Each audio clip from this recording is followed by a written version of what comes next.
For the first time, Florida voters are going to use this new congressional map.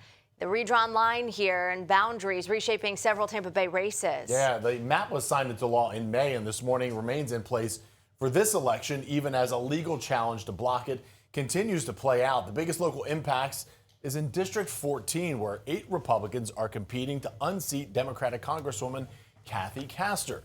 The new map also reshapes District 13, held by Republican Congresswoman Anna Paulina Luna, moving it north into Pasco County while removing southern Pinellas and St. Petersburg, which have historically leaned a little more liberal. 10 Tampa Bay News reporter Jenny Dean joins us live at a polling location in South Tampa. Yeah, and Jenny, these new boundaries can shift power in Washington now. Absolutely. You know, it's been a Democrat since 2007, Kathy Castor holding this seat in District 14. And that could all change with this new redrawn map, and along with several other maps that were redrawn earlier this year. So go ahead and take a look. We're going to focus specifically on District 14 here. The newly redrawn district now only covers Hillsborough County, and it's a large portion of southern and central Hillsborough County. It covers a lot of the rural areas in the county as well.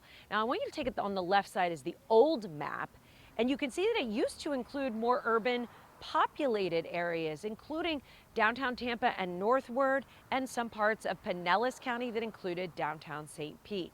Now, there are a lot of Republicans thinking this is going to give them a real opportunity to take that seat. So there are 8 of them looking to unseat her in November, and Republican voters will be choosing between those 8 candidates and deciding who gets to face off with Kathy Castor on the November election. Now, further on down the ticket, you are going to see some county commission seats up for grabs, as well as some school board seats. That's why it's so important to come out and vote, because there's more than just those high ticket, high stakes races. You've got a lot of local races that you need to vote on as well, because that impacts you where you live.